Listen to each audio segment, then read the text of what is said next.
কি অবস্থা সবার? আশা করি সবাই খুবই ভালো আছো।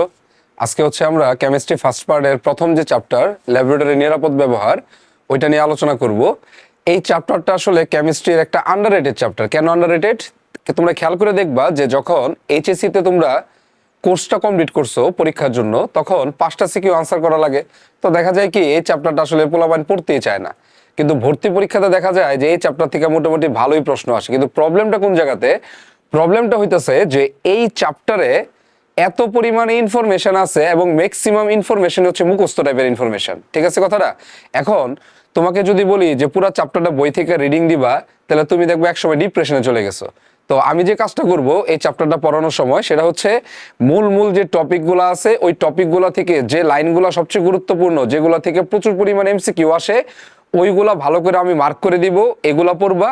আর স্লাইডের মধ্যে যে ইনফরমেশনগুলো আছে এগুলো একবার ভালো মতো দেখবা, কিন্তু যেগুলো মার্ক করে দিব এগুলো মোটামুটি ভালো মতো পড়বা। তাহলে মোটামুটি এই চ্যাপ্টার থেকে পরীক্ষাতে আসতে আনসার করতে পারবা। এবং এই চ্যাপ্টারের রিটেন প্লাস এমসিকিউ দুইটা আমি একসাথে পড়াই দিব, যাতে দুইটা একসাথে কি হয়ে যায়, কভার হয়ে যায়।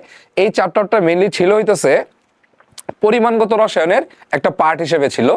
তো এটাকে যদি ওইটার সাথে অ্যাড করে দিতাম তাহলে দেখা যায় তো ওই লেকচারগুলো আরো বড় হয়ে যায়। তো এই কারণে এটাকে আলাদা করে নিতেছি। এবং এই চ্যাপ্টারে বেশ কয়েকটা টপিকস আমরা আগে পড়ে ফেলছি, যেমন ধরো প্রাইমারি স্ট্যান্ডার্ড পদার্থ, সেকেন্ডারি স্ট্যান্ডার্ড পদার্থ, দ্রবণের লঘুকরণ, বেশ কিছু দেখবো এরকম অঙ্ক আছে, ইনফরমেশন যেগুলো আছে এগুলো আমাদের অলরেডি কিন্তু পড়া হয়ে গেছে আগে। তো এখন যেগুলো জানা লাগবে এইগুলো নিয়ে জাস্ট একটু আলোচনা করব। এই চ্যাপ্টারটা একদম সহজ একটা চ্যাপ্টার, তোমার খালি কষ্ট করে ইনফরমেশন মনে রাখতে হবে, আর কোনো কাজ নাই। ওকে, তাহলে প্রথমে আসো যে দেখি এখানে গুরুত্বপূর্ণ জিনিসটা কি কি। এখান থেকে সবচেয়ে বেশি যে প্রশ্নটা আসে সেটা হচ্ছে এই গ্লাস সামগ্রী থেকে প্রচুর পরিমাণে প্রশ্ন আসে। কথা কি বুঝতে পারছো? এই গ্লাস সামগ্রী থেকে প্রচুর পরিমাণে প্রশ্ন তোমাকে দিবে। এবং তুমি যদি বিগত বছরের প্রশ্নগুলো খেয়াল করো দেখবা ঢাকা ইউনিভার্সিটিতে ম্যাক্সিমাম টাইম প্রশ্ন আসে হচ্ছে গ্লাস সামগ্রী থেকে। দ্বিতীয়ত হচ্ছে যে বিশ্লেষণ, যে তুমি একটা জৈব বা অজৈব যৌগের পরিমাণ নিয়ে কাজ করবা ল্যাবের মধ্যে, তখন এই জিনিসটা কতটুকু পরিমাণে নিবা তার উপরে ভিত্তি করে জিনিসটাকে 3টা ভাগে ভাগ করা হয়েছে, এটা নিয়ে আলোচনা করা হবে। বিভিন্ন রকমের রাসায়নিক পদার্থ যেগুলো আছে এগুলোকে কোথায় কিভাবে সংরক্ষণ করতে হয়, পরিবেশের উপরে ঝুঁকি কি, স্বাস্থ্যের উপরে ঝুঁকি কি, এগুলো নিয়ে আলোচনা করা হবে। তো এইগুলো দেখা যায় ম্যাক্সিমামই কি মুখস্থ টাইপের প্রশ্ন। লাস্টে হচ্ছে আমরা ব্যালেন্স নিয়ে একটু আলোচনা করবো, এখানে কয়েকটা জিনিস একটু বোঝার আছে। ওকে, তাহলে চলো আমরা শুরু করে দিই। প্রথমে যেটা শুরু করি সেটা হচ্ছে বিভিন্ন রকমের গ্লাস সামগ্রী। তো ল্যাবের মধ্যে যখন তোমরা এইচএসসি তে ল্যাব যদি করে থাকো তখন দেখবা বিভিন্ন রকমের গ্লাস সামগ্রী তোমরা ইউজ করে থাকো, যেমন ধরো বুরেট, পিপেট, কনিক্যাল ফ্লাক্স, আয়তনমিতিক ফ্লাক্স, এরকম বিভিন্ন জিনিস তোমরা ইউজ করো। ম্যাক্সিমাম হচ্ছে কিসের তৈরি? গ্লাসের তৈরি। তো এই যে গ্লাস যে আছে এই গ্লাসটাকে আসলে 2টা ভাগে ভাগ করা হয়েছে, একটা হচ্ছে সফট গ্লাস আর একটা হচ্ছে হার্ড গ্লাস। ওকে, এই যে সফট গ্লাস যেটা বা কমল গ্লাস বলা হয়, এই সফট গ্লাস দ্বারা ল্যাবের কোন কোন জিনিসগুলো আসলে তৈরি করা হয়, এটা হচ্ছে কাঁচনল তৈরি করা হয়, ওয়াচ গ্লাস, টেস্ট টিউব, বিকার, ফানেল। এর মধ্যে এই টেস্ট টিউবটা একটু স্পেশালি মনে রাখো, এই বিকারটা একটু স্পেশালি মনে রাখো।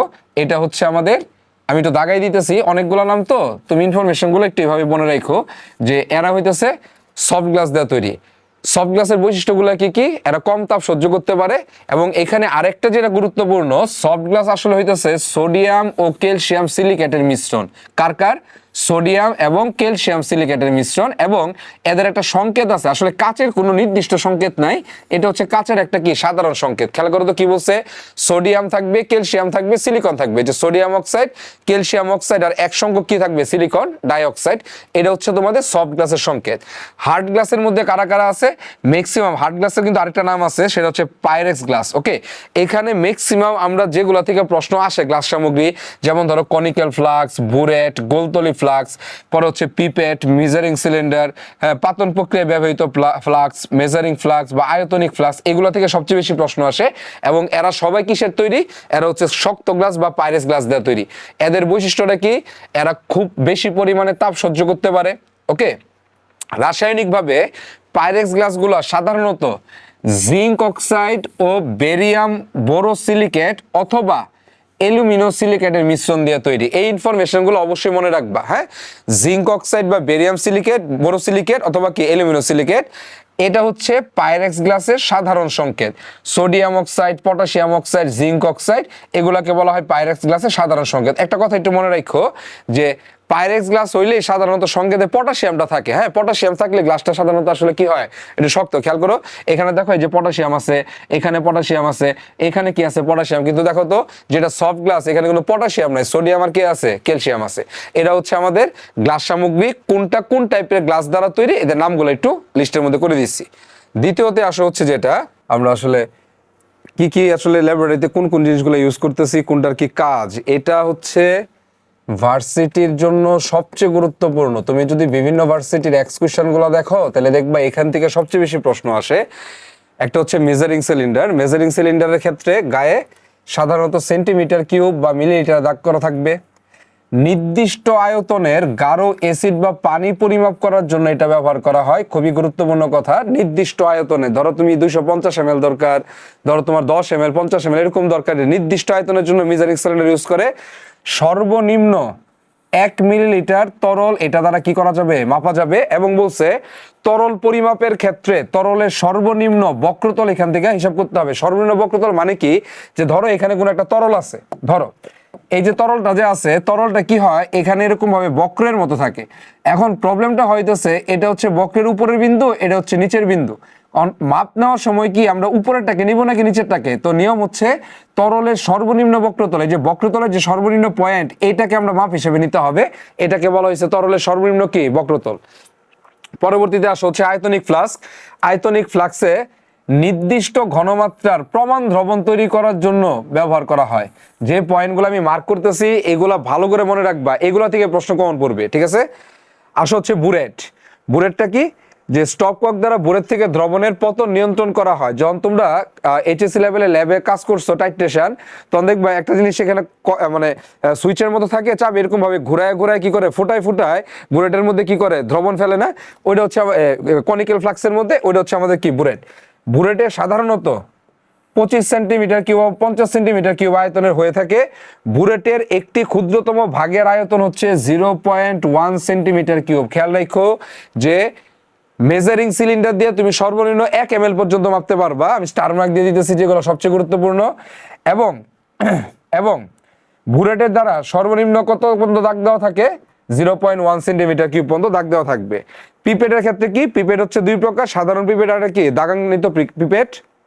এটা সাধারণত 10 ml ও 25 ml আয়তনের হয়ে থাকে। এটা সব কাহিনী না, কাহিনী হইতেছে এই 2 নম্বর পয়েন্টটা, যে একটা নির্দিষ্ট আয়তনের প্রস্তুত দ্রবণকে এক পাত্র থেকে অন্য পাত্রে নেওয়ার জন্য কি ব্যবহার করা হয়, পিপেটটা আসলে ইউজ করা হয়। তো যেগুলো মার্ক করতেছে এগুলো ভালো মতো পড়বা, ক্লিয়ার? তারপরে আসা হচ্ছে কনিক্যাল ফ্লাস্ক। কনিক্যাল ফ্লাস্কের ক্ষেত্রে আয়তনিক বিশ্লেষণের টাইট্রেশন বিক্রিয়া কনিক্যাল ফ্লাস্কে আসলে ঘটানো হয়। এটা সাধারণত 250 সেন্টিমিটার আয়তনের হয়ে থাকে। ওয়াশ বোতল আয়তনিক ফ্লাক্সে নির্দিষ্ট আয়তনের প্রমাণ দ্রবণ তৈরি করার সময় ওয়াশ বোতল থেকে এখানে কি যোগ করা হয়, পানি যোগ করা হয়। জাস্ট একটু রিডিং দিবা, আর কিচ্ছু না। ফানেল কি, আয়তনিক ফ্লাক্স ও বুরেটের তরল পদার্থ নেওয়ার জন্য কি করা হয়, ব্যবহার করা হয়। যে এখানে ঢালবা, এটা বিভিন্ন পাত্রের মধ্যে গিয়ে কি হবে, জমা হবে। এটার কাজ হচ্ছে আমাদের ফানেলের কাজ। এখন আসো এই যে গ্লাস সামগ্রী যে ধৌতকরণ আছে, কি কি উপায়ে গ্লাস সামগ্রী ধৌত, কারণ দেখো তো ল্যাবে যখন ক্লাস করো, তো ল্যাবে কাজ করার সময় গ্লাসগুলোর মধ্যে বিভিন্ন রকমের রাসায়নিক উপাদান থাকে। এখন আমরা সাধারণত যদি পানি দিয়ে ধুয়ে ফেলি, তখন দেখা গেল পানির সাথে আবার রিঅ্যাকশন করে ফেলতে পারে। এই কারণে যে কোনো কিছু দিয়ে তুমি কি করতে পারবা না, গ্লাস সামগ্রী ধুইতে পারবা না। তো সাধারণত গ্লাস সামগ্রী ধোয়ার জন্য সোডিয়াম কার্বনেটকে ব্যবহার করা হয়। সোডিয়াম কার্বনেটে 10% লৌহ দ্রবণ ইউজ করতে হয়, এটা একটা ইউজ করা হয়। দ্বিতীয় হচ্ছে ডিটারজেন্ট ড্যাকন 90, এটা একটা রাসায়নিক উপাদানের নাম, এটা তুমি ব্যবহার করতে পারবে। এবং এটা 100% অণুজীব দ্বারা ভাঙনযোগ্য, ওকে, মানে পরিবেশকে সে দূষণ করে না। সবচেয়ে যেটা গুরুত্বপূর্ণ এই তিনটার মধ্যে যেটা থেকে প্রশ্ন আসে, সেটা হচ্ছে কি, ক্রোমিক অ্যাসিডের মিশ্রণ। তোমাকে যদি বলা হয় গ্লাস সামগ্রী সর্ব উত্তম পরিষ্কারক কোনটা, তাহলে হচ্ছে আমাদের কি, ক্রোমিক অ্যাসিডের মিশ্রণ। ক্রোমিক অ্যাসিডটা কি, গাঢ় সালফিউরিক অ্যাসিড এবং পটাশিয়াম ডাইক্রোমেটের যে মিশ্রণ, এটা হচ্ছে কি, ক্রোমিক অ্যাসিডের মিশ্রণ, ওকে। এটা একটা তীব্র জারক পদার্থ, বিক্রিয়ার জায়মান অক্সিজেন উৎপন্ন করে। এই জায়মান অক্সিজেনটাই আসলে কি করে, বিভিন্ন ধরো তেল জাতীয় পদার্থ যদি ওই পাত্রের গায়ে লাগা থাকে, গ্রিস জাতীয় পদার্থ, তো সেটাকে পরিষ্কার করার কাজে এই জায়মান অক্সিজেনটা আসলে ভূমিকা পালন করে, ওকে। জৈব দ্রাবক গ্রিস বা তেল জাতীয় পদার্থ অপসারণ করতে অ্যালকোহল বা এসিটোন ব্যাপকভাবে কি করা হয়, ব্যবহার করা হয়। তাহলে তিনটার মধ্যে সবচেয়ে গুরুত্বপূর্ণ কোনটা, ক্রোমিক অ্যাসিড। আরেকটা হচ্ছে লিকার অ্যামোনিয়া বা তরল অ্যামোনিয়া, এটাও গ্লাস সামগ্রী পরিষ্কার করার কাজে কি করা যায়, ব্যবহার করা যায়। এখন আসে হচ্ছে রিন্স করার জন্য। বাবা রিন্স করা এই শব্দটার মানে কি, এই শব্দটার মানে হইতেছে কোনো কিছুকে ধৌত করা। এটা পানি দেওয়া হইতে পারে, এটা যে কোনো উপাদান দেওয়া হইতে পারে। করার জন্য ক্রোমিক অ্যাসিড দ্রবণ কিভাবে তৈরি করা যায় এটা তোমাদের রিটার্নে আসতে পারে। আবার এখানে একই সাথে এমসিকিউ কি হবে, কভার হবে। আমি তো বললাম এই চ্যাপ্টারে রিটার্ন আর এমসিকিউ একসাথে পড়ায় ফেলবো। দাও কি বলছে, ক্রোমিক অ্যাসিডের দ্রবণ সোডিয়াম বা পটাশিয়াম ডাইক্রোমেটকে গাঢ় সালফিউরিক অ্যাসিডে দ্রবীভূত করে রিন্স করার উপযোগী ক্রোমিক অ্যাসিড দ্রবণ তৈরি করা হয়। এটি ল্যাবরেটরিতে সর্ব উত্তম পরিষ্কারক রূপে কি হয়, ব্যবহার হয়, এবং এটা একটা কি জারক, তীব্র জারক। যদি বলে বিক্রিয়াটা কি হবে, বিক্রিয়াটা দেখে ফেলো কি বিক্রিয়াটা হবে, খেয়াল করো। এই যে পটাশিয়াম ডাইক্রোমেট যে আছে K2Cr2O7, এটার সাথে সালফিউরিক অ্যাসিডকে প্রথমে মিশানো হয়। মিশাইলে এখান থেকে উৎপন্ন হয় হচ্ছে পটাশিয়াম সালফেট প্লাস হচ্ছে ক্রোমিয়াম অক্সাইড, এটা উৎপন্ন হয়। ওকে, তারপরে এই যে ক্রোমিয়াম অক্সাইড যেটা উৎপন্ন হয়েছে, এটার মধ্যে যদি আবার সালফিউরিক অ্যাসিড যোগ করো, পুনরায় যখন যোগ করতেছো অতিরিক্ত পরিমাণে, এখানে লিখে দিলাম হচ্ছে এক্সেস। এক্সেস বলতে বোঝানো হয়েছে আর অতিরিক্ত পরিমাণে যোগ করা হয়েছে, তখন এখান থেকে উৎপন্ন হয় হইতেছে, খেয়াল করো,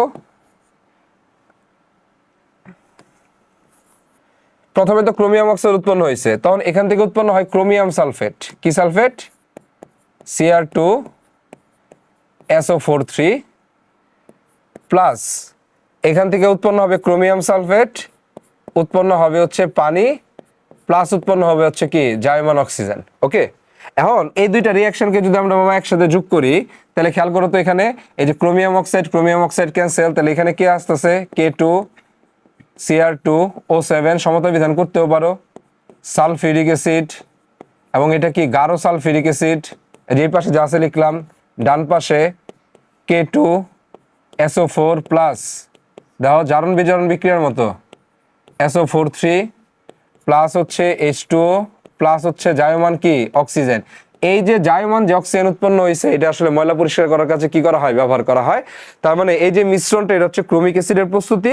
এবং যদি বলে কোন বিক্রিয়ার মাধ্যমে সেটা ময়লা পরিষ্কার করে, তাহলে আসলে এই বিক্রিয়ার মাধ্যমে যে জায়মান অক্সিজেন তৈরি করে, এটার মাধ্যমে ময়লা কি করা হয়, পরিষ্কার করা হয়। ওকে, খুব গুরুত্বপূর্ণ একটা প্রশ্ন। ক্রোমিক অ্যাসিড মিশ্রণ কিভাবে ময়লা পরিষ্কার করে, এই যে মাত্র যেটা দেখাইলাম, এই যে রিঅ্যাকশনটা, এই রিঅ্যাকশনের মাধ্যমে ক্রোমিক অ্যাসিড কি পরিষ্কার করে, ময়লা পরিষ্কার করে। তারপরে দেখো কি লিখছে, ক্রোমিক অ্যাসিড মিশ্রণ জারক হিসেবে কাজ করে, বিক্রিয়াকালে এটি জায়মান অক্সিজেন উৎপন্ন করে এবং ময়লা পদার্থকে জারিত করে ময়লা কি করা হয়, পরিষ্কার করা হয়। যদি রিঅ্যাকশনটা লিখতে বলে, আগে রিঅ্যাকশনটা কি করবা, সুন্দর মতো লিখে দিয়ে আসবা।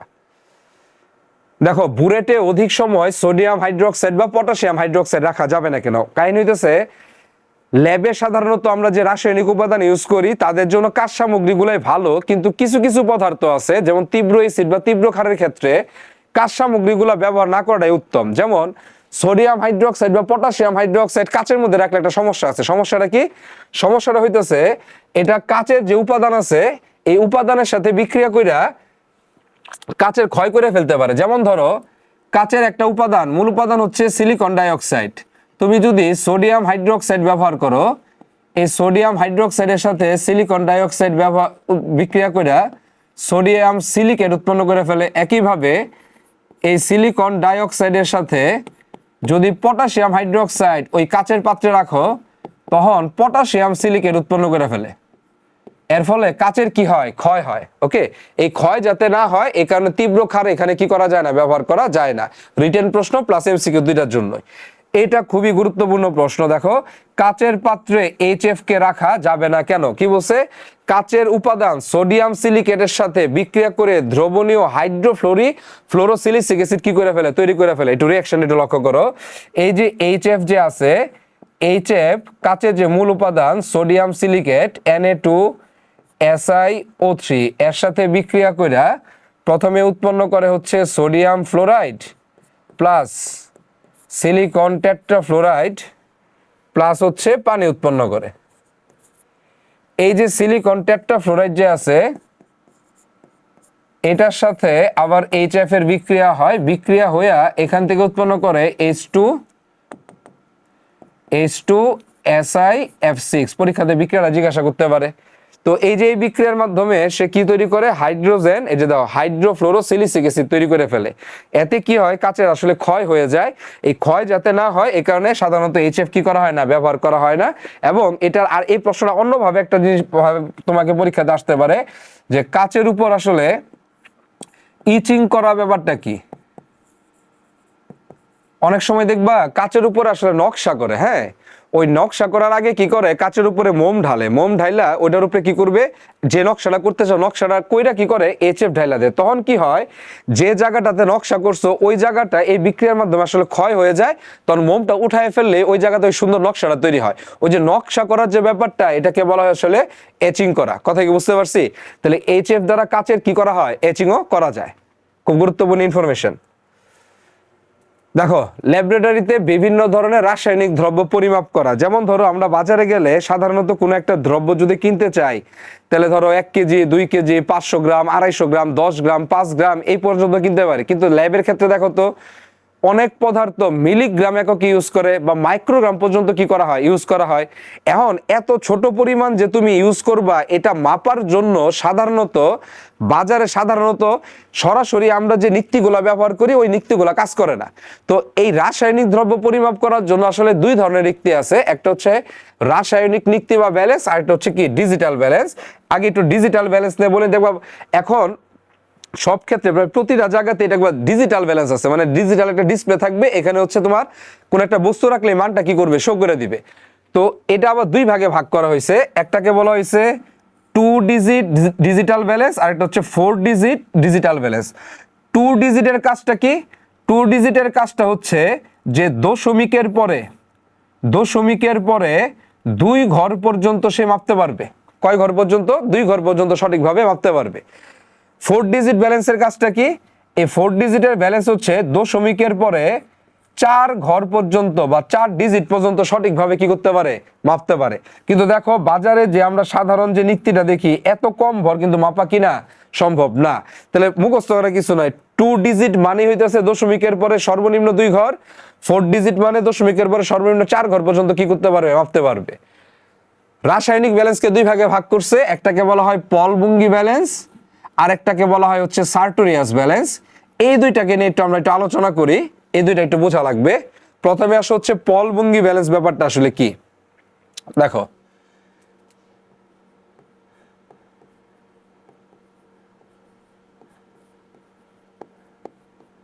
একটা হচ্ছে পলবুঙ্গি, আরেকটা হচ্ছে সার্টোরিয়াস।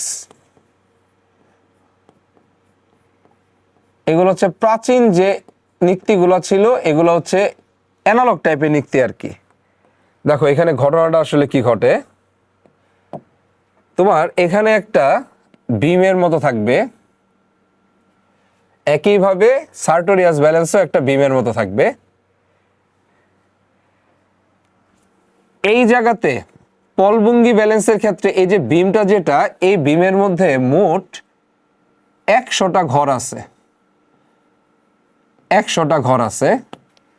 সার্টোরিয়াস ব্যালেন্সের ক্ষেত্রে এটা একটা স্কেলের মতো আর কি, এখানেও ঘর আছে হচ্ছে তোমার 100টা ঘর। বাট দুইটার মধ্যে একটু বেসিক পার্থক্য আছে। বেসিক পার্থক্যটা কি, আমি একটু চিত্রটা আগে আঁকি, তারপরে তোমাদেরকে এই জিনিসটা ব্যাখ্যা দিতেছি। ধরো এটা একটা পাল্লার মতো,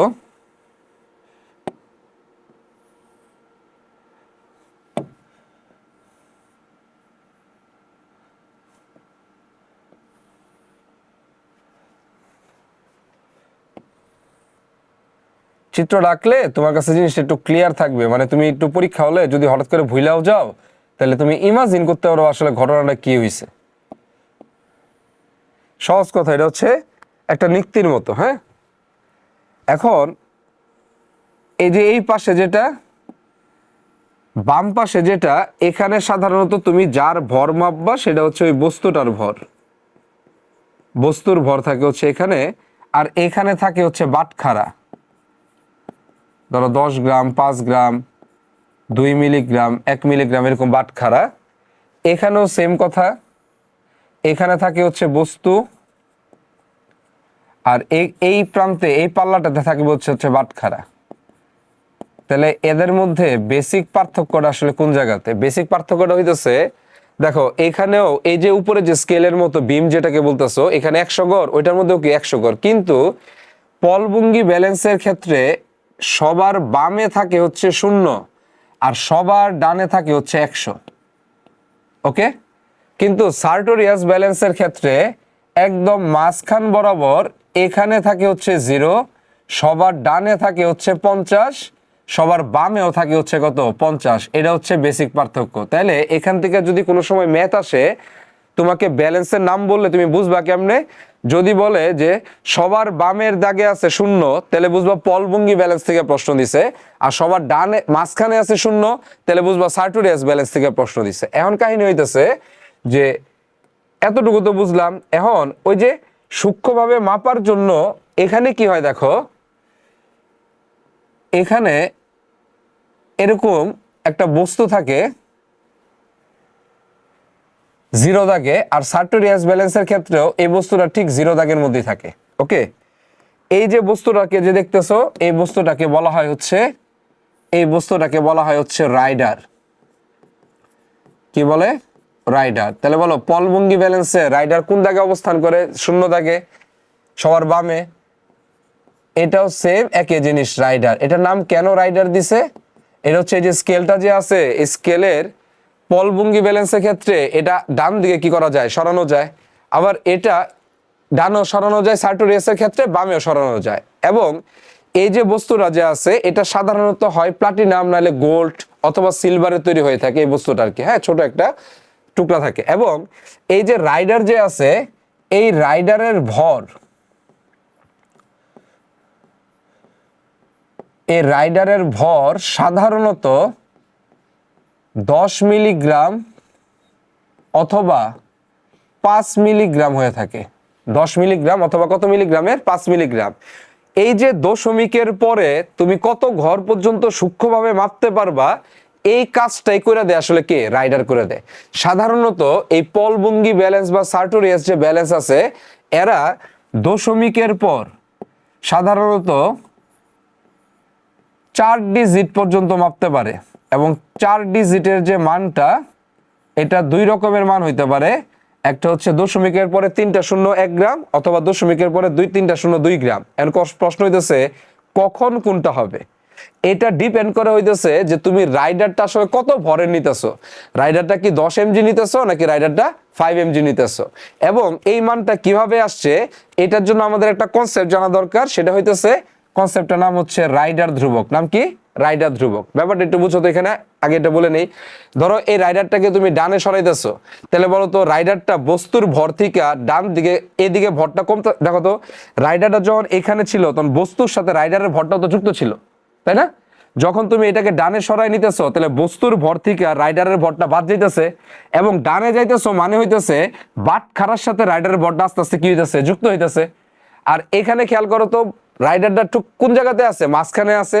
তার মানে এই রাইডারের ইফেক্ট বস্তুর সাথেও নাই, বাটখারার কাছেও নাই, কিন্তু তাকে যদি ডানে বামে নিয়ে যাও তখন ইফেক্ট করবে, তাই না কথাটা?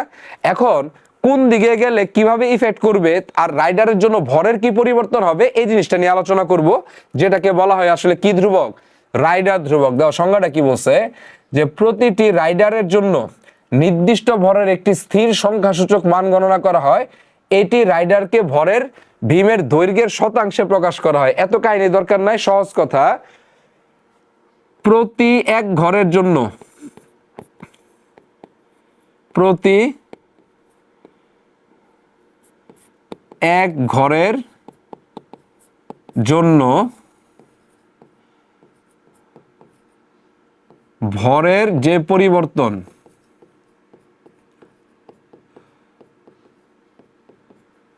এটাকেই বলা হয় রাইডার ধ্রুবক। শেষ ঘটনা, এত কাহিনীর কিছু নাই।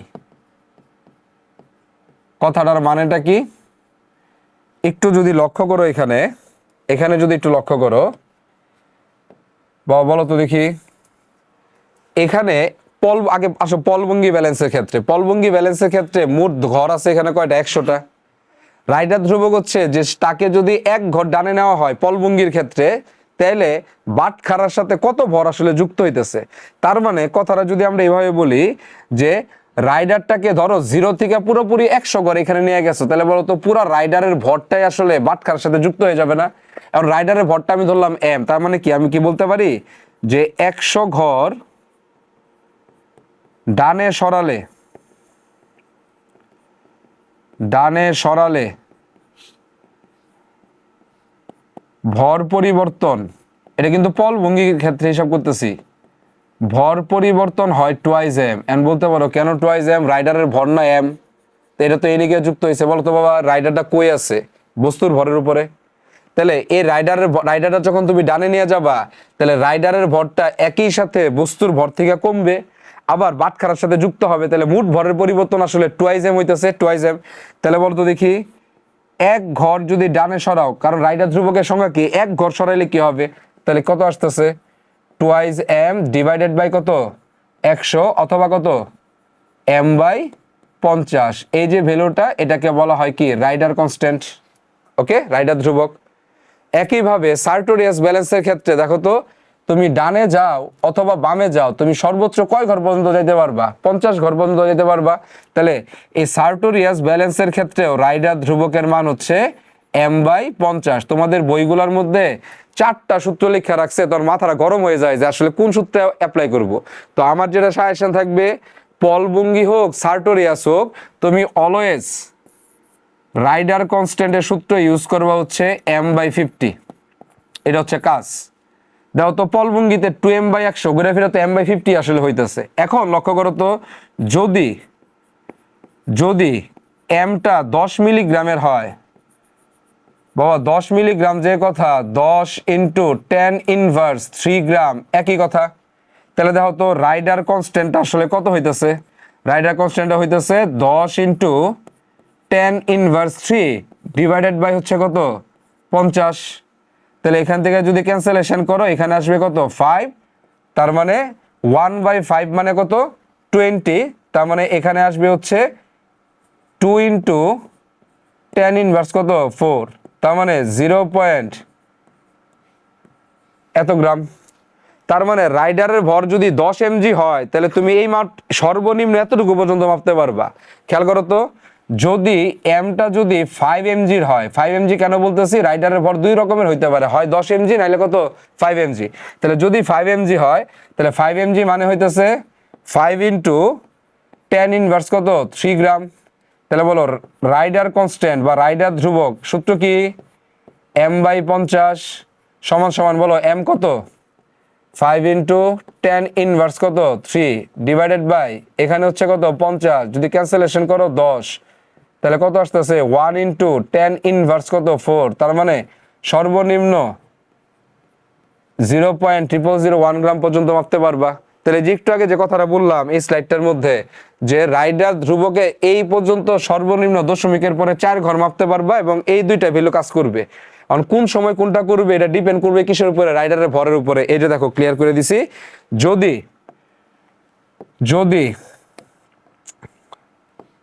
যদি রাইডারের ভর 10 mg হয়, তাহলে সর্বনিম্ন মাপতে পারবো হচ্ছে 0.0002। যদি রাইডারের ভর 5 mg হয়, তাহলে সর্বনিম্ন মাপতে পারবো হচ্ছে 0.000 পর্যন্ত। এই হচ্ছে রাইডার সম্পর্কিত কথাবার্তা।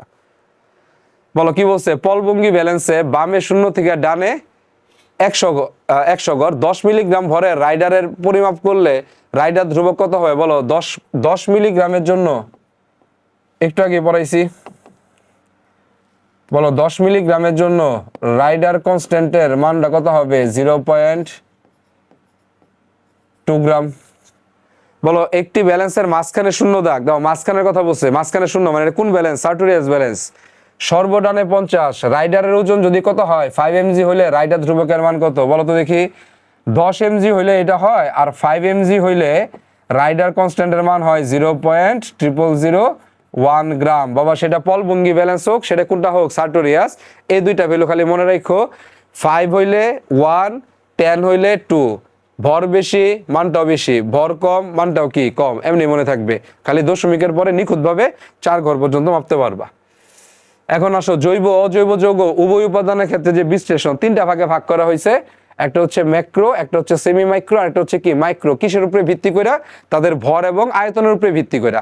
নাম দেখে বুঝতে পারতেছো যে ম্যাক্রো কোন ক্ষেত্রে পরিমাণটা একটু বেশি নিবা, সেমি মাইক্রো মানে কি একবারে যেটা কম তার চেয়ে একটু বেশি, আর মাইক্রো মানে কি একবারে কি কম। তো এই তিনটার মধ্যে সবচেয়ে পরিবেশ বান্ধব এবং সুবিধাজনক হচ্ছে কোনটা? Semi micro. মাইক্রোটা সুবিধাজনক, কিন্তু মাইক্রোটা হচ্ছে অনেক ব্যয়বহুল। আর ম্যাক্রো যে পদ্ধতিটা আছে এতে উপাদানগুলো বেশি ইউজ হয়, তো তোমার অর্থনৈতিক অপচয় হয়, পরিবেশের জন্য দূষণ ঘটায়। এই কারণে সবচেয়ে পরিবেশ বান্ধব হচ্ছে আমাদের কোন বিশ্লেষণটা? সেমি মাইক্রো বিশ্লেষণ। তাহলে একটু আসো তাদের মধ্যে পার্থক্যটা আসলে কি, কিসের ভিত্তিতে ভাগ করছে দেখো। ম্যাক্রো পদ্ধতিতে ল্যাবের মধ্যে তুমি যখন কাজ করবা তখন সর্বোচ্চ ভর এত থেকে এতটুকু, মানে 0.5 গ্রাম থেকে 2.05 গ্রাম পর্যন্ত কাজ করতে পারবা। সেমি মাইক্রোতে হচ্ছে 50 মিলিগ্রাম থেকে 200 মিলিগ্রাম পর্যন্ত, আর মাইক্রো 5 মিলিগ্রাম থেকে 20 মিলিগ্রাম বস্তু নিয়ে কাজ করতে হয়। এই মানগুলা একদম সরাসরি মুখস্থ রাখো, একদম নির্ভেজাল ভাবে মুখস্থ রাখো, সরাসরি প্রশ্ন আসবে। এটা হচ্ছে ভরের ভিত্তিতে। যদি আয়তনের ভিত্তিতে হিসাব করো তার মানে এখান থেকে 20 থেকে 30 ml পর্যন্ত, এই ক্ষেত্রে ব্যবহার করা হয় 2 থেকে 4 ml। মাইক্রোর ক্ষেত্রে ইউজ করা হয় 0.2 থেকে 1 ml দ্রবণ পর্যন্ত ইউজ করা হয়। ওকে, এটা নর্মালি লিখছে। এই পদ্ধতিগুলোর সময় একটা গ্যাস ইউজ করা হয়, সেটা হচ্ছে H2S, কিন্তু H2S-টা একটু ক্ষতিকর গ্যাস। এখন ম্যাক্রো যে পদ্ধতিটা আছে, ম্যাক্রো পদ্ধতিতে সাধারণত FeS আর সালফিউরিক অ্যাসিডের বিক্রিয়া থেকে H2S তৈরি করে। প্রশ্ন আসতে পারে, খুব গুরুত্বপূর্ণ পয়েন্ট এটা। কিন্তু সেমি মাইক্রো বিশ্লেষণে H2S এর উৎস হিসেবে থায়োএসিডামাইড ইউজ করা হয়। H2S এর উৎস হিসেবে কি কারণে জানি মনে হচ্ছে এই বছর এই প্রশ্নটা ডিউতে দিয়ে দিতে পারে, যে সেমি মাইক্রো বিশ্লেষণে H2S এর উৎস হিসেবে নিচের কোনটাকে ইউজ করা হয়? থায়োএসিডামাইডকে ব্যবহার করা হয়। ওকে, আর এখানে তাদের পরিবেশের উপর প্রভাব নিয়ে আলোচনা করা হয়েছে। একটু জাস্ট খালি কি করবা? রিডিং দিবা। ওকে, MSDS হচ্ছে তুমি যখন ল্যাবে কাজ করবা কোন বস্তুটাকে কোথায় রাখতে হবে, কার পাশে রাখা যাবে না, কোথায় রাখলে বিস্ফোরণ হইতে পারে, এই যে জিনিসগুলা, যে সেফটির যে ব্যাপারটা, এটার জন্য একটা লিস্ট আছে। ওই লিস্টটাকে বলা হয় ম্যাটেরিয়াল সেফটি ডাটা শিট। এটাকে সংক্ষেপে বলা হয় কি? MSDS। এই নামটা সরাসরি পরীক্ষাতে জিজ্ঞাসা করে যে MSDS জিনিসটা কি। সংজ্ঞাটা হচ্ছে যে উৎপাদনকারীর প্রতিষ্ঠান, উৎপাদনের সময় হাবিজাবি যা যা লেখা থাকে এগুলো হচ্ছে আমাদের কি MSDS এর যে শীটটা আছে সেটার মধ্যে সবকিছু থাকবে। এই নামটা স্পেশালি মনে রাখো যে MSDS এর ফুল ফর্ম কি? সেফটি, নট সিকিউরিটি, সেফটি কিন্তু। ওকে, এখন দাও বিভিন্ন রাসায়নিক পদার্থ দ্রব্য সংরক্ষণ, একটু রিডিং দিবা এবং প্রতিটা প্রশ্ন রিটেনের জন্য ইম্পর্টেন্ট। সালফিউরিক অ্যাসিডকে কিভাবে সংরক্ষণ করবা?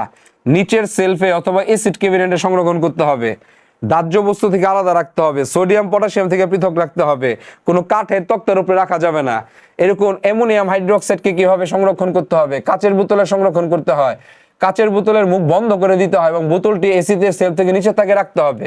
কাদের ক্ষেত্রে কিভাবে সংরক্ষণ করা লাগে এই জিনিসগুলো খুবই ভালো মতো পড়বা। এক একটা সংরক্ষণ এক একটা ছোট প্রশ্ন। আমি তো আবারও বলতেছি যে কেমিস্ট্রিতে রিটেনে 4টা যে প্রশ্ন দিবে, 4টার মধ্যে আবার 1 2 3 4 করে ভাগ করা থাকে, তখন এরকম ছোট ছোট প্রশ্নগুলো দিয়ে দিবে। এগুলো কিন্তু খুব গুরুত্বপূর্ণ। ওকে, এরকম হাইড্রোক্লোরিক অ্যাসিডের জন্য এটা পড়বা। তরল অ্যামোনিয়া, সোডিয়াম হাইড্রোক্সাইড, এদেরকে কিভাবে সংরক্ষণ করতে হয় জাস্ট একটু রিডিং দিবা, আর কিচ্ছু না।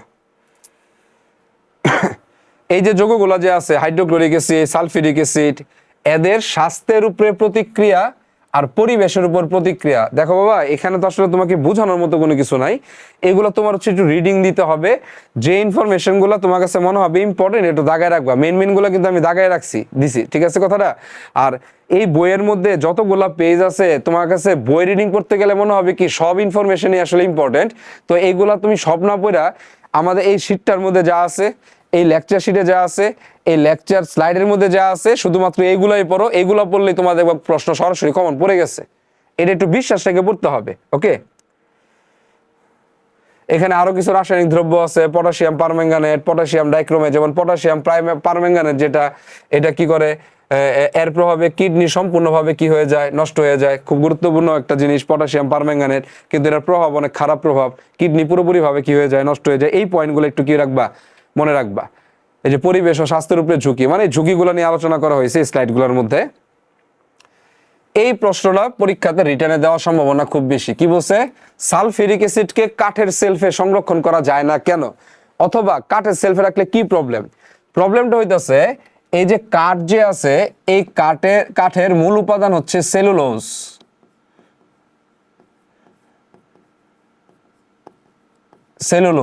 সেলুলোজের সংকেতটা কি? C6H10O5 N। এটা হচ্ছে একটা পলিমার আর কি, তাই না? এখন এটা আসলে সেলুলোজ হচ্ছে কাঠের মূল উপাদান। মানে এটা দ্বারা আমরা কাঠটা কি বুঝতেছি। এখন কোনো কারণে এর মধ্যে যদি সালফিউরিক অ্যাসিড পড়ে যায়, তখন কি হয় বাবা? সালফিউরিক অ্যাসিড হচ্ছে এক নাম্বার নিরোধক পদার্থ, আরেকটা হইতেছে ক্ষয়কারী পদার্থ। দুইটা ভূমিকা সে পালন করতে পারে। তো হয় কি, সালফিউরিক অ্যাসিড পড়ার সাথে সাথে এটা পুইরা গিয়া কার্বনে পরিণত হয়। 6N কার্বন লিখলাম, দেখো কার্বন কয়টা? 6, আর এখানে N আছে, এই কারণে 6N কার্বন, মানে কয়লা হয়ে গেছে আসলে পুইরা। কার্বন দ্বারা আসলে কয়লাকে বোঝানো হয়েছে। প্লাস সালফিউরিক অ্যাসিড একটা কি পদার্থ? নিরোধক। সে কি করবে? এখান থেকে পানিকে বের করে নিয়ে আসবে। তাহলে এই যে সালফিউরিক অ্যাসিডের মতোই থাকলো, আর 5N সংখ্যক এখানে লিখলাম হচ্ছে কি? পানি। এটা দেখলেই বুঝবা। বলো, অক্সিজেন কয়টা? 5N সংখ্যক আছে। হাইড্রোজেন কয়টা আছে? 10N সংখ্যক আছে। তাহলে 5NH2 লিখলাম। এই যে সালফিউরিক অ্যাসিড কি করলো? পানিকে এখান থেকে বের করে নিয়ে আসা এই যে সেলুলোজের যে মূল উপাদানটা আছে কার্বন, এটাকে আলাদা করে ফেলছে, মানে পুরাই ফেলছে। এই রিঅ্যাকশন ঘটার কারণে ওই সেলফটা ক্ষয় হয়ে যায়, কাঠের সেলফটা। এই কারণে সালফিউরিক অ্যাসিডকে কাঠের সেলফে রাখা যাবে না। বাবা বিভিন্ন রকমের হ্যাজার্ড সিম্বল, এই সিম্বলগুলো দেখতে একটু বিশ্রী দেখা দিতেছে, তোমরা বই থেকে একটু দেখে নিবা। একটা হচ্ছে টক্সিক, যে কঙ্কাল আছে না, কঙ্কালের মাথা এরকম ভাবে দুইটা হাড় দেওয়া থাকে, যে এটা খুব কমন দেখবা অনেক সময় ওই যে মেটালিক যে ব্যান্ডগুলো যেগুলো থাকে, এগুলো টি শার্টের মধ্যে এরকম একটা লোগো দেওয়া থাকে। হ্যাঁ, টক্সিক টি দ্বারা প্রকাশ করা হয়। বিষাক্ত পদার্থ যেমন সায়ানাইড, মিথানল, এগুলা মানে কোনগুলোর ক্ষেত্রে টি লেখা থাকে, কোনো কিছুর সাথে যদি প্লাস লেখা থাকে তাহলে বুঝবা এটা অত্যন্ত বিষাক্ত, ধর অত্যন্ত ক্ষতিকর, এরকম আর কি। কোনটার কি প্রতীক, কোন প্রতীক দ্বারা আসলে কি বোঝায়, যেমন এরকম এক্স এর মধ্যে যদি থাকে এটার মানে হচ্ছে হার্মফুল, এক্স আই যদি থাকে এটা হচ্ছে ইরিটেট, উত্তেজক পদার্থ। যেমন এমোনিয়া একটা উত্তেজক পদার্থ, শ্বাসকষ্ট শুরু করে দেয়, তাই না? এরকম এফ লেখা থাকলে হচ্ছে ফ্লেমেবল, মানে দাহ্য পদার্থ। যেমন ধরো সোডিয়াম, পটাশিয়াম, এগুলো দাহ্য পদার্থ। এফ প্লাস মানে হচ্ছে কি? অত্যাধিক দাহ্য পদার্থ। এক্সপ্লোসিভ মানে ই দিয়ে প্রকাশ করে, বিস্ফোরক। এখানে যে প্রতীকগুলো পড়বা, কোনটাকে কোন প্রতীক দিয়ে প্রকাশ করে, কোন পদার্থটা আসলে কোন ধরনের প্রতীকের জন্য প্রযোজ্য, এই জিনিসগুলো আসলে এখান থেকে কি করতে হয়? রিডিংটা দিতে হয়। এরকম ভাবে অক্সিডাইজিং এজেন্ট, জারক পদার্থ। করোসিভ মানে কি? ধাতুর ক্ষয় হয় না, এই ধাতুর ক্ষয় বোঝানো হয়। ট্রিফল মানে তেজস্ক্রিয়, ট্রিফয়েল, এই যে তেজস্ক্রিয় চিহ্ন তো সবাই চিনোই। এবং কোন যৌগগুলোর ক্ষেত্রে ঝুঁকির মাত্রা আর কি সাবধানতা অবলম্বন করতে হবে, এই মানগুলো এখানে লেখা আছে। এটা একটু রিডিং দিবা, যতটুকু সম্ভব তুমি মনে রাখতে পারো। দেখো ফার্স্ট এইড বক্স কি? প্রাথমিক চিকিৎসা বাক্স।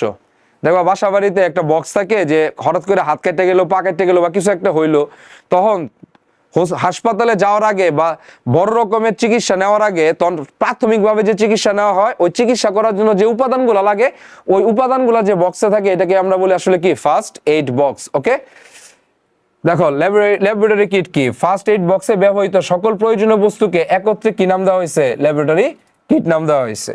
টিংচার আয়োডিন, এটা পরীক্ষাতে দিতে পারে যে টিংচার আয়োডিন বলতে কি বুঝো? এটা একটা মিশ্রণ কিসের? 2 gram iodine, 3 gram potassium iodide, 50 ml ethanol এবং 45 ml ডিস্টিল ওয়াটার। এই সবগুলোর যে মিশ্রণটা, এটাকে একত্রে বলা হয় টিংচার আয়োডিন। ক্ষতস্থানে এটাকে পরিষ্কার করার কাজে কি করা হয়? ব্যবহার করা হয়। তাহলে এই অনুপাতটা খুব সুন্দরভাবে মনে রাখবা। 2% কি আয়োডিন? Tincture iodine. দেখো বিভিন্ন অবস্থায় ফার্স্ট এইড, দেখো ত্বকে যদি অ্যাসিড লাগে, তাহলে ক্ষতস্থানে 5% সোডিয়াম বাইকার্বনেট দিতে হবে যদি ত্বকে লাগে। ত্বকে যদি ক্ষার পড়ে, তাহলে 5% ইথানোয়িক অ্যাসিড দ্বারা ইউজ করতে হবে। দাও, ক্ষার পড়লে অ্যাসিড ইউজ করবা, অ্যাসিড পড়লে ক্ষার ইউজ করবা, কিন্তু তীব্র ক্ষার অ্যাসিড না, মৃদু প্রকৃতির। ওকে, চোখে অ্যাসিড বা ক্ষার লাগলে খুবই ইম্পর্টেন্ট, চোখে যদি অ্যাসিড বা ক্ষার লাগে, তাহলে দেখো 5% সোডিয়াম বাইকার্বনেটের দ্রবণ, আর ক্ষার লাগলে 5% বোরিক অ্যাসিডের দ্রবণ। এই চারটা থেকে, যে চারটা মার্ক করে দিলাম, এই চারটা থেকে সবচেয়ে বেশি এমসিকিউ প্রশ্ন দেয়, এই চারটা থেকে। এই চারটা একটু ভালো মতো মনে রাখবা, বাকিগুলো জাস্ট একটু রিডিং দিবা। আমি তো বললামই বাবা এই চ্যাপ্টারটা একেতে আন্ডার রেটেড, দ্বিতীয়ত হচ্ছে তোমরা এইচএসসি লেভেলে সবাই ভালো মতো পড়ছো কিনা এটা তোমরাই ভালো বলতে পারবা। যদি ভালোভাবে না পড়ে থাকো তাহলে এত ইনফরমেশন এই মুহূর্তে এসে মনে রাখতে পারবা না। তো যেগুলো মনে রাখার জন্য বলতেছি বিশ্বাস রেখা ওইগুলাই শুধুমাত্র মনে রাখো, তোমার ভর্তি পরীক্ষাতে এখান থেকে টপিক যদি কোনো প্রশ্ন আসে কমন পড়ে যাবে। ওকে, দেখো শুষ্ককারক নিরোধক পদার্থ, তাই না? দেখো শুষ্ককারক পদার্থ যে কথা, ড্রাইং এজেন্ট মানে শুষ্ক করতেছে, অথবা ডেসিকেটিং এজেন্ট, এইগুলো হচ্ছে কঠিন, এগুলো হচ্ছে তরল। নামগুলো মুখস্থ রাখবা, ক্যালসিয়াম ক্লোরাইড, পটাশিয়াম ক্লোরাইড এগুলা। নিরোধক পদার্থ বা ডিহাইড্রেটিং এজেন্ট এরা কারা? Alumina, sulphuric acid. বাবা সালফিউরিক অ্যাসিড একই সাথে শুষ্ককারক, একই সাথে হচ্ছে কি নিরোধক পদার্থ। অ্যালুমিনিয়াম অক্সাইড এই জিনিসগুলো, যে অনাদ্র পটাশিয়াম বাইসালফেট, এগুলো হচ্ছে একটা হচ্ছে শুষ্ককারক। মানে ধরো দেখবা, খেয়াল করে দেখবা যে অনেক সময় ইলেকট্রনিক্স জিনিস কিনলে সিলিকা জেল থাকে ছোট ছোট এর মতো, ট্যাবলেটের মতো, ওইগুলো হচ্ছে আসলে শুষ্ককারক পদার্থ। আর নিরোধক পদার্থটা কি, যে কোনো একটা বস্তুর সাথে বিক্রিয়া করে ওইখান থেকে পানিকে বের করে নিয়ে আসবে। যেমন একটু আগে যে দেখাইলাম যে সালফিউরিক অ্যাসিডকে কাঠের তক্তার মধ্যে রাখা যাবে না, তখন কি করে সেলুলোজের সাথে বিক্রিয়া করে পানিকে বের করে নিয়ে আসে। কথা কি বুঝতে পারছো? এই হচ্ছে শুষ্ককারক পদার্থ আর কি নিরোধক পদার্থ। ল্যাবরেটরিতে ব্যবহার বিধি, পোশাক, নিরাপদ গ্লাস, মাস্ক আর কি হ্যান্ড গ্লোভস। অ্যাপ্রন কেন পরো?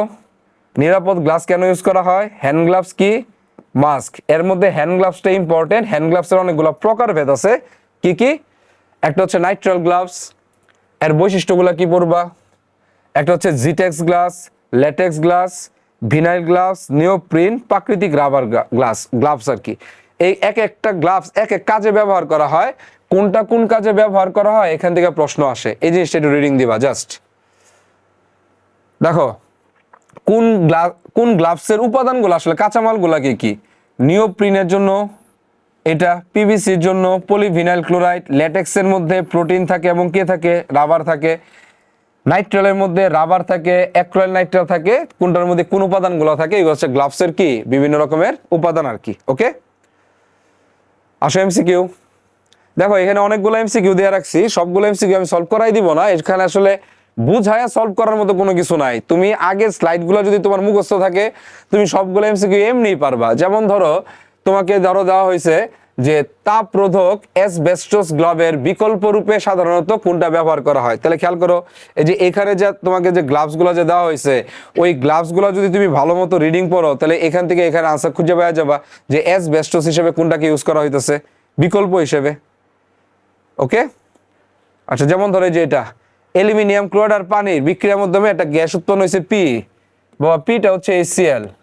ওকে, বলছে উন্নত ল্যাবরেটরিতে অ্যালুমিনিয়াম ক্লোরাইডের সাথে বিন্দু বিন্দু পানি যোগ করে পি গ্যাস তৈরি করছে, যা প্রশমন বিক্রিয়া ব্যবহৃত। পি গ্যাসটি শ্বাসকষ্টের কারণ হতে পারে, বিষাক্ততা, রাসায়নিক সেফটি, কাগজ পড়তে ব্যবহার করতে হতে পারে, চোখ নষ্ট করতে পারে। সবগুলা HCl সব দিক দিয়ে কি ক্ষতিকর, তার মানে সবগুলাই কি আনসার হবে এরকম আর কি। ধর আমি আর কয়েকটা যদি একটু দেখাই দেই, এগুলো একটু নিজে দেখবা। ওই যে গ্লাভসের যে ব্যাপারগুলো আছে, এই গ্লাভসের ব্যাপারগুলো জাস্ট রিডিং দিলে এগুলো আনসার বের করে ফেলতে পারবা। ওকে, যেমন ধরো যে নির্দিষ্ট আয়তনের প্রমাণ দ্রবণ তৈরি করতে নিচের কোনটাকে ব্যবহার করা হয়? মেজারিং সিলিন্ডার ইউজ করতে হয়। 10.50 তরল পরিমাপ করতে নিচের কোনটি ব্যবহার করা সবচেয়ে বেশি ভালো? আয়তনিক ফ্লাস্ক, ওকে সরি পিপেট। তো এরকম ভাবে এনে যা যা দেখতেছো এই সবগুলো হইতেছে তোমার মোটামুটি ভাবে ওই আগের স্লাইডগুলো পড়লে এগুলো ইজিলি সলভ করতে পারবা। বলছে সর্বোত্তম পরিষ্কারক হিসাবে ল্যাবরেটরিতে কোনটা ইউজ করা হয়? Chromic acid. ওকে, বুলেটের পরিষ্কার করতে ব্যবহার করা হয় আসলে কোনটা? ক্রোমিক অ্যাসিড কি করা হয়? ব্যবহার করা হয় সবচেয়ে ভালো পরিষ্কারক। ক্লিনিং মিক্সচার কোনটা? পটাশিয়াম ডাইক্রোমেট এবং সালফিউরিক অ্যাসিডের মিশ্রণ। ওকে, বুলেটের সাহায্যে কোন আয়তনটি স্থানান্তর করা কি সম্ভব? বুলেটের প্রতিটা ফুটার মধ্যে 0.05 ml পর্যন্ত থাকে, তার মানে এই পর্যন্ত তুমি কি করতে পারবা? স্থানান্তর করতে পারবা। কিন্তু সর্বনিম্ন দাগ কাটা থাকে 0.1 মিলিলিটার। ওকে, কোন অ্যাসিডটি কাজকে ক্ষয় করে? HF অ্যাসিড কাজকে কি করে? ক্ষয় করে। তো এরকম ভাবে যে যেগুলো আছে এগুলো শুধুমাত্র একটু কি করবা? রিডিং দিবা। যেমন ধরো যে এটা গ্লাসের যন্ত্রপাতি পরিষ্কার করতে কোনটাকে ব্যবহার করা হয় না? HF কে ব্যবহার করা হয় না, কারণ ক্ষয় করে ফেলে। ওকে, বুলেট দ্বারা সর্বনিম্ন কত আয়তন পর্যন্ত মাপতে পারবা? 0.1 ml পর্যন্ত মাপতে পারবা। ক্রোমিক অ্যাসিড দ্বারা বুলেট পরিষ্কার করাকালীন কিরূপ বিক্রিয়া ঘটে? বাবা, জারণ বিক্রিয়া ঘটে। ওকে, পলবঙ্গি ব্যালেন্সের 5 mg যদি ব্যবহার করো তাহলে সর্বনিম্ন কত পর্যন্ত মাপতে পারবা? পয়েন্ট তিনটা শূন্য কত 1, মানে দশমিকের পরে কয় ঘর? 4 ঘর। এগুলো সব পড়াইছি। নিচের কোনটি 4 ডিজিট ব্যালেন্সের মাপ? বলো তো, মনে আছে? 4 ডিজিট ব্যালেন্স মানে কি? দশমিকের পরে কয় ঘর? 4 ঘর। দেখো কোন অপশনে দশমিকের পরে 4 ঘর আছে? এই যেটার পরে দশমিকের পরে 4 ঘর আছে, আনসার হচ্ছে কি এটা। যদি পলবঙ্গি ব্যালেন্সের ক্ষেত্রে রাইডার যদি 10 mg হয় তাহলে সর্বনিম্ন রাইডার ধ্রুবকের মান কত হবে? 10 mg যদি হয় তাহলে হচ্ছে 0.000 কত 2 গ্রাম। সব মুখস্থ দাগায় ফেলা যাবে। ওকে, কিন্তু এগুলো যাই দাগাইতে চাও, এই যে এগুলো একটু রিডিং দিবা, মাইক্রো, সেমি মাইক্রো, যাই দাগাইতে যাও, তোমার যে কাজটা করতে হবে আগের স্লাইডগুলো একদম ভালোভাবে একটু মুখস্থ করা লাগবে। দেখো সেমি মাইক্রো পদ্ধতিতে ব্যবহৃত H2S গ্যাসের উৎস কি? দাও কতবার আসছে এটা বলছিলাম, এই বছর ডিউতে চলে আসতে পারে। H2S গ্যাসের উৎস হচ্ছে এসিটামাইড, থায়োএসিটামাইড। এটা হচ্ছে থায়োএসিটামাইডের সংকেত। ওকে, নিচের কোন অক্সাইডটি শুষ্ককারক হিসেবে কাজ করে? P2O5 শুষ্ককারক পদার্থ হিসেবে কাজ করে। একটা নিরোধক পদার্থ, একটা কি শুষ্ককারক পদার্থ। কোন রাসায়নিক পদার্থটা পানির সংস্পর্শে আগুন ধরে যায়? Lithium aluminium hydride. এগুলা পানির সংস্পর্শে কি হয়ে যায়? আগুন ধরে যায়, তাই না? দেখো তো, এখানে আসলে বোঝানোর মতো তো আমি কিছু পাইতেছি না। এটা তোমার পুরোটা কি করা লাগবে? রিডিং দেওয়া লাগবে। MSDS material safety data sheet, বারে বারে বলছি। দেখো এখানে সিকিউরিটি আছে, অ্যাকচুয়াল কোনটা হবে? সেফটি হবে কিন্তু। ওকে, নিচের কোন বর্ণটি পরিবেশ দূষকের প্রতীক? এন দ্বারা কি বোঝায়? পরিবেশ দূষকের প্রতীক বোঝায়। এগুলো একটু মুখস্থ রাখবা। XI চিহ্নটি, যে আই যে আছে, আইটা মানে হইতেছে ইরিটেট। ইরিটেট মানে কি? সেটা হচ্ছে উত্তেজক। উত্তেজকের জন্য ব্যবহার করা হয়। ল্যাবরেটরিতে বিষাক্ত লেড ক্রোমেটের পরিবর্তে কোনটাকে ব্যবহার করা হয়? পটাশিয়াম কার্বনেটকে ব্যবহার করা হয়। এগুলো সব মুখস্থ জিনিস। কোনটির প্রভাবে কিডনি সম্পূর্ণরূপে নষ্ট হয়ে যায়? মনে আছে, একটু আগে দেখাই দিছি, KMNO4 এর প্রভাবে। কোন ধরনের পদার্থে চোখের বেশি ক্ষতি করে? অ্যাসিডীয় পদার্থ চোখের সবচেয়ে কি করে? বেশি ক্ষতি করতে পারে। শরীরে ত্বক বা চোখে ক্ষার পড়লে কোনটা ব্যবহার করবা? ক্ষার পড়ছে অ্যাসিড। কোন অ্যাসিড? 5% ethanoic acid. অ্যাসিড পড়লে কি ইউজ করবা? অ্যাসিড পড়লে ইউজ করতে হবে হইতাছে ক্ষার ইউজ করতে হবে। কোন ক্ষার? সোডিয়াম বাইকার্বনেট ক্ষার ইউজ করতে হবে। যদি চোখের মধ্যে ক্ষার পড়ে যায় তখন সেই ক্ষেত্রে হচ্ছে আমরা কি ব্যবহার করব? চোখের মধ্যে যদি ক্ষার পড়ে তাহলে 5% বা 3% বোরিক অ্যাসিড ইউজ করব। তো এই যে ক্লাসটা যে দেখলা, খেয়াল করে দেখো, ম্যাক্সিমাম জিনিসই আসলে তোমার নিজের পড়ার জিনিস। তারপর জিনিসটা একটু গুছাই দিলাম। এই পয়েন্টগুলাই পড়ো, কারণ মেইন বই পড়ে তুমি কুলাইতে পারবা না। আর দ্বিতীয়ত হইতেছে, এখানে যা যা বলছে এইগুলো রিটার্ন জন্য ইম্পর্টেন্ট। যেমন হচ্ছে HF দ্বারা কিভাবে কাচে নকশা করা হয়, কিভাবে ক্ষতি করে। সালফিউরিক অ্যাসিড যদি কাঠের উপরে পড়ে তাহলে কি রিঅ্যাকশন হয়। ক্রোমিক অ্যাসিড কিভাবে তৈরি করা হয়, কোন বিক্রিয়ার মাধ্যমে ক্রোমিক অ্যাসিড ময়লা পরিষ্কার করে, এইগুলাই দেখবো। আবার সংরক্ষণের যে উপায়গুলা, বিভিন্ন উপাদান, এইগুলো একটু ভালো মতো পড়ো, তাহলে মোটামুটি হয়ে যাবে। এই হচ্ছে তোমাদের ল্যাবরেটরির নিরাপদ ব্যবহারে যতটুকু প্রয়োজন, ভার্সিটির জন্য যতটুকু প্রয়োজন ততটুকু এই জায়গার মধ্যে আছে। তো এটা পড়ো, এটা পড়লে মোটামুটি তোমার কভার হয়ে যাবে। তো সবাই ভালো থাকবা। আজকে ক্লাস এই পর্যন্তই থাকলো, এবং পড়ালেখা খুব সুন্দর মতো চালায় যাও। আলসেমি করো না, পরিশ্রম করো, অবশ্যই ভালো একটা কিছু হবে। থ্যাংক ইউ সবাইকে।